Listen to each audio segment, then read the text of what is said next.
حضرت یوسف بن عبداللہ بن عبدالسلام، یہ حضرت عبداللہ بن سلام کے بیٹے تھے۔ یہ کہتے ہیں کہ میرے والد حضرت عبداللہ بن سلام حضور کے صحابی تھے، اور حضرت ابو دردہ ان کا آپس میں بڑا دوستانہ تھا۔ کہتے ہیں میں ملنے چلا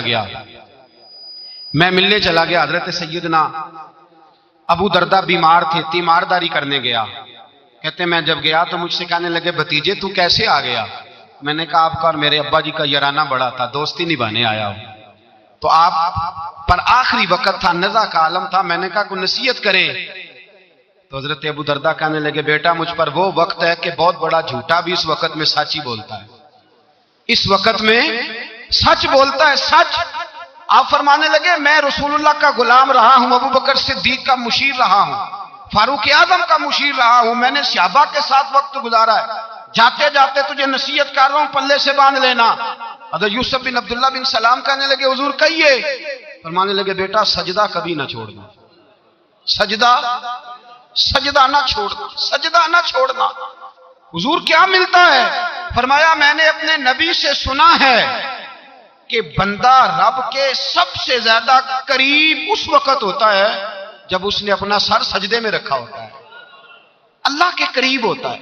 کہاں ہوتا ہے؟ بول کے بتائیے، اس بات کو سمجھیے۔ فرمایا جب کسی نے سر رکھا ہو نا سجدے میں، مٹی پہ، صاف پہ، سیمٹ پہ، اس نے مسجد میں سر سجدے میں رکھا ہو تو یہ سر اس نے سجدے میں نہیں رکھا ہوا، یہ تو اس کا رب کے قریب چلا گیا سر۔ بندے کا اللہ سے قرب کہاں ہوتا ہے؟ سجدے میں۔ کس جگہ؟ اس لیے حضور نے فرمایا سجدے میں دعائیں زیادہ قبول ہوتی ہیں، سجدے میں دعائیں زیادہ قبول ہوتی ہیں۔ بندگی کی لذت، سرور، کیف، اس کے ذائقے۔ حضرت احنف بن قیس تابعی ہیں، صحابی کے شاگرد ہیں، فرماتے ہیں میں مسجد اقصی میں گیا، فلسطین میں مسجد اقصی میں، ایک شخص کو میں نے دیکھا، بڑا نورانی چہرہ اس کا، اور بڑا اس کے وجود کے اندر عجیب سی کشش، خوشبو دور تک پھیلی ہے۔ وہ بندہ نہ نماز نہیں پڑھ رہا تھا، سجدہ ہی کرتا جا رہا تھا، ایک سجدہ، دوسرا سجدہ، تیسرا سجدہ، اور سجدہ کرتا تو دیر تک سجدہ کرتا، پھر سجدہ کرتا تو دیر تک۔ کہتے ہیں جب وہ فارغ ہوا تو میں نے گزارش کی، کہتے ہیں جب وہ فارغ ہوئے تو میں نے گزارش کی، میں نے کہا بزرگوں ایک بات پوچھنے کو دل کرتا ہے۔ انہوں نے کہا پوچھو۔ کہنے لگے آپ اتنے سجدے کیوں کرتے ہیں؟ کہتے ہیں میں نے پوچھا تو بزرگوں نے رونا شروع کر دیا، اتنا روئے کہ ہچکی بد گئی۔ پھر میں نے کہا حضور میں نے کوئی غلط بات پوچھ لی، آپ تو پریشان ہو گئے۔ کہنے لگے پھر رونے لگے۔ میں نے پھر کہا حضور آپ، میں نہیں پوچھتا سوال، کہتے پھر رونے لگے۔ 3 دفعہ روئے تو کہنے لگے سنو میں رسول اللہ کا صحابی ہوں، میں نبی پاک کا، میں نے اپنے حبیب سے سنا ہے کہ جب کوئی بندہ رب کو ایک سجدہ کرتا ہے تو اللہ اس کے گناہ معاف کرتا ہے، ایک سجدہ کرتا ہے تو اللہ کیا کرتا ہے؟ بولیے، اللہ گناہ بھی معاف کرتا ہے، رب اسے نیکی بھی عطا کرتا ہے، اور اپنی بارگاہ میں اس کا درجہ بھی بلند فرماتا ہے۔ ایک سجدہ اور 3 فائدے، گناہ بھی معاف ہوئے، نیکی بھی ملی، اور درجہ بھی بلند ہوا۔ کہتا ہے یہ کہہ کے بزرگ پھر رونے لگے۔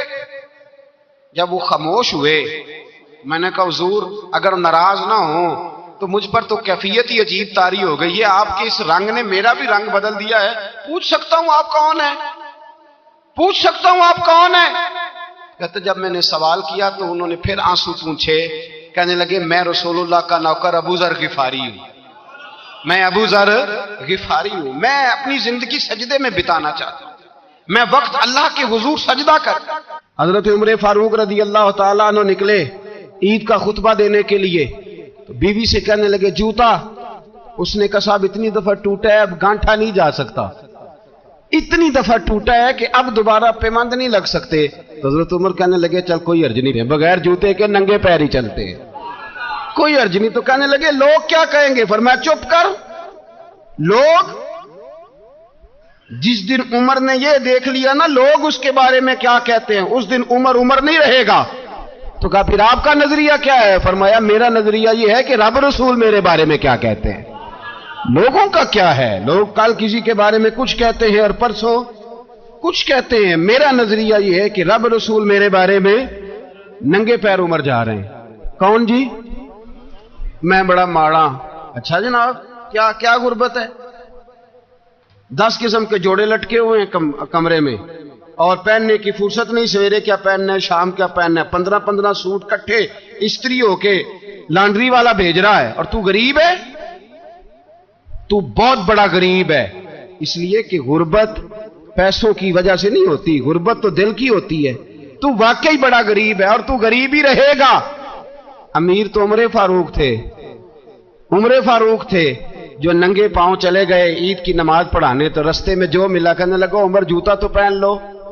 فرمایا تمہیں عمر کا جوتا نہ پہننے کا نقص تو نظر آیا ہے، کوئی حرج نہیں، اگر عمر کو کبھی بتانا ہوا تو وہ والا نقص بتانا جو عمر کی سیرت میں پیدا ہو، کردار میں پیدا ہو، وہ والا نقص بتانا، یہ چھوڑو جوتے آتے جاتے رہتے، ننگے پاؤں گئے پاؤں۔ ہمارے ہاں میں نے اس دن بھی کہا تھا، ہمارے ہاں لوگوں نے بہانہ بنا لیا ہے حضور بخشوا دیں گے، محفل نعت 6 گھنٹے کی، نماز 5 منٹ کی، حضور بخشوا دیں گے۔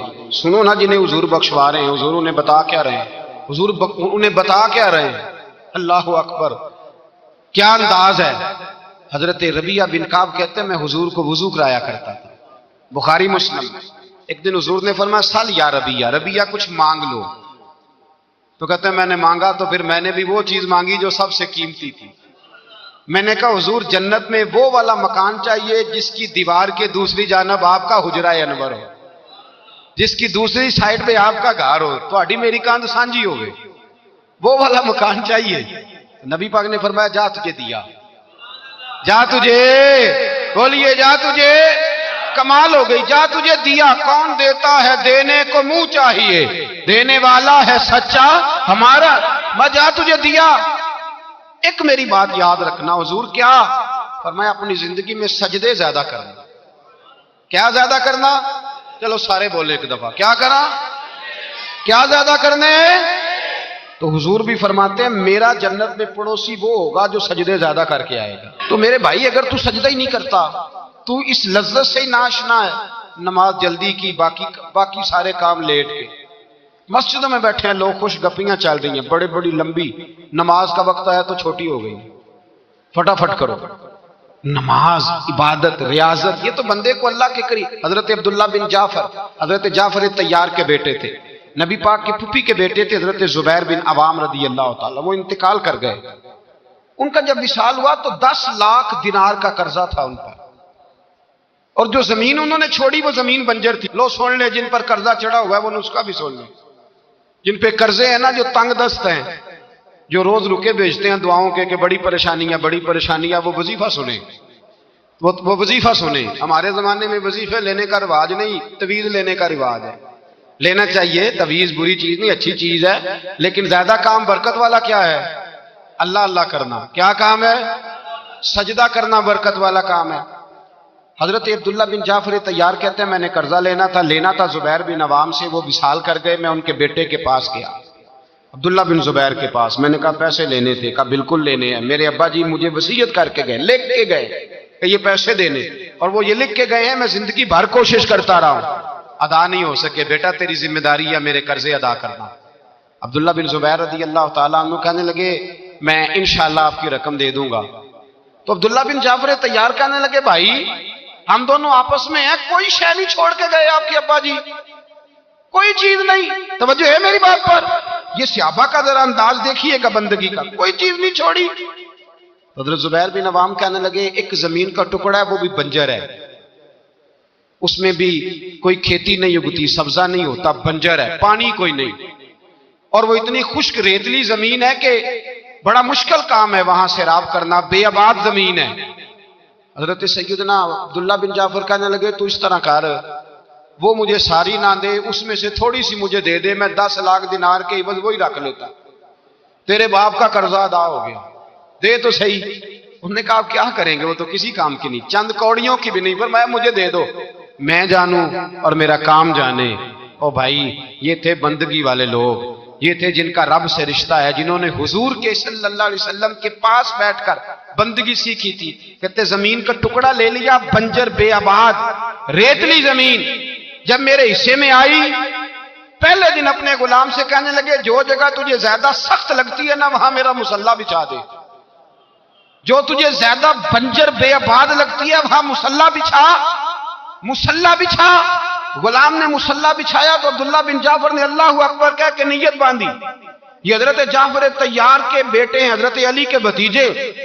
انہوں نے نیت باندھی نماز کی، سر سجدے میں رکھا، رونے لگے، کہنے لگے اللہ میں بھی تیرا بندہ اور جس سے لینے تھے وہ بھی تیرا بندہ، خدا بندہ ہمارے درمیان مہربانی فرما، کرم نوازی کر، رحمت کا فیصلہ فرما. اتنا روئے کہ مصلی بھیگ گیا. کہتے اتنا تڑپ رہے تھے کہ صحابہ اکٹھے ہو گئے ان کے گرد، مصلی بھیگ گیا. جب بھیگا ہوا مصلی نماز مکمل کر کے اٹھایا نا، کہتے مصلی اٹھایا تو نیچے سے اللہ نے پانی کا چشمہ جاری فرما دیا. اللہ نے پانی کا چشمہ جاری کر دیا. فرمایا بناؤ حوض، کرو کھیتیاں سیراب. فرماتے ہیں جہاں ایک درخت نہیں اگتا تھا اللہ نے پورا باغ اگا دیا. جہاں ایک پھل نہیں ہوتا تھا وہاں عالی شان پھل لگ گئے، قرضے بھی ادا ہوئے. حضرت زبیر بن عوام کے بچوں کے پاس مال دولت بھی بچ گیا. لوگ جب کہتے ہیں یہ ساری کس چیز کی برکت ہے، اور فرماتے یہ ساری سجدوں کی برکت ہے، یہ رب کی بندگی کی برکت ہے، یہ اس کی بارگاہ میں نماز پڑھنے کی. مسلمان توجہ نہیں کرتا، توجہ نہیں. جاگ رہے ہیں آپ حضرات؟ یہاں کوئی حکومت اعلان کرے نا کہ ہر نماز کے بعد 500 روپیہ، کتنا جی؟ میرے خیال کسی بھی نہیں ہونا مسجد. اور خدا کے بندو بات سمجھو، رب فرماتا ہے تو مسجد آدھا میں تجھے برکت عطا کروں گا، میں تجھے برکت دوں گا. میں ایک صحابی کہتے ہیں مجھے اکثر یہ حضور کا فرمان سنتا تو میرے دل میں خیال آتا آخر اللہ کس طرح برکت دیتا ہے اللہ آخر. ایک صحابی کہتے ہیں نبی پاک صلی اللہ تعالی علیہ وسلم نے فرمایا عبادت کرو اللہ برکت دے گا. میرے دل کے اندر خیال آیا کس طرح، آخر اللہ کس طرح سے نوازتا ہے، رنگ کیا ہے. کہتے میں یہ بات سوچ کے نا تو مجھے قضائے حاجت کی حاجت ہوئی. پخانہ پیشاب کے لیے میں نکلا تو ایک جگہ دور جا کے میں بیٹھا کھیتوں میں، دور جا کے. کہتے میں پیشاب کر رہا تھا تو ایک چوہا اپنے بل سے نکلا اور ایک ہیرا میرے پاس رکھ گیا. میں پیشاب کر رہا ہوں، کہتے پھر گیا اندر تو ایک ہیرا اور رکھ گیا، پھر گیا تو پھر رکھ گیا، پھر گیا تو پھر رکھ گیا. کہتے 15 ہیرے چھوڑ گیا. اب میں فارغ ہوا، وہ ہیرے اٹھائے گھر نہیں لے کے گیا، مسجد نبوی میں گیا کہ حضور سے پوچھوں میرے لیے جائز بھی ہیں کہ نہیں. بلوں سے نکل رہے ہیں، بلوں سے پیسے نکل رہے ہیں، ہمارے سارے بلوں میں ہی چلے جاتے ہیں. بلوں سے پیسے آ رہے ہیں صحابہ کو، برکت دیکھیں عبادت، بلوں سے پیسے آ رہے ہیں، بل سے. فرماتے ہیں میں وہ ہیرے اٹھائے تو در رسول پہ. جب میں نے پہلا قدم رکھا نا مسجد نبوی میں تو مجھے بتانا نہیں پڑا، میرے مصطفیٰ نے میرا چہرہ دیکھا اور مسکرا کے فرمایا پتہ چلا ہے اللہ کس طرح نوازتا ہے، خبر ہوئی ہے اللہ کس طرح نوازتا ہے. فرمایا رب کی بارگاہ میں جھکے رہو، وہ تمہیں وہاں سے دے گا تمہارا گمان بھی نہیں گیا ہوگا. اس کے حضور تو آؤ، اس کی جانب تو توجہ کرو. بندگی کی اپنی ایک لذت ہے، سجدے کا اپنا ایک ذائقہ ہے. اگر آپ نبی کریم سید عالم صلی اللہ تعالی علیہ وسلم کی عبادات کو ملاحظہ کریں نا تو سرکار کی زندگی میں کثرت ہے عبادت کی. اعلان نبوت سے پہلے کتنے کتنے مہینے حضور غار حرا میں عبادت کرتے، تنے تنہا. حرم کعبہ قریب تھا لیکن وہاں رش ہوتا تھا، لوگ ہوتے تھے. فرمایا میں اکیلے میں اپنے رب کو منانا چاہتا ہوں. کتنے کتنے ایام حضور غار حرا میں عبادت کرتے. پھر صحابہ کرام علیہم رضوان فرماتے ہیں کہ مدینہ منورہ میں حضور کا یہ رنگ ہوتا، اتنے لمبے سجدے کرتے کہ لگتا روح مبارک کی پرواز کر گئی، اتنے لمبے سجدے کرتے. حضرت سیدنا معاذ بن جبل رضی اللہ تعالیٰ عنہ فرماتے ہیں 3 دن ہو گئے حضور چلے گئے، مدینے میں نظر ہی نہیں آ رہے. صحابہ پریشان، ابو بکر صدیق، عمر فاروق، عثمان غنی، مولا علی ڈھونڈتے پھرتے. حضور سید عالم صلی اللہ علیہ وسلم کا پتہ نہیں. فرماتے ہیں جناب صدیق ایک بار گھومتے گھومتے جبل سلا کی پہاڑی کے قریب گئے. ایک چرواہا بکریاں چرا رہا تھا، اس سے پوچھا تم نے میرے محبوب کو تو نہیں دیکھا؟ تو کہنے لگا مجھے نہیں پتا تمہارے محبوب کون ہے. ایک آدمی آج 3 دنوں سے غار میں رو رہا ہے، اتنی شدت کے ساتھ روتا ہے کہ میری بکریاں جا کے غار کے سامنے بیٹھ جاتی ہیں. بکریاں بھی روتی ہیں، میں بڑا کھینچتا ہوں پر لوٹتی نہیں. رات کو گھر لے کے جاتا ہوں تو جاتی نہیں، سویرے باڑے سے نکالتا ہوں تو دوڑی ہوئی آتی، پھوٹ پھوٹ کے روتی ہیں. لیکن حال یہ ہے کہ دودھ پہلے سے بھی زیادہ دیتی ہے.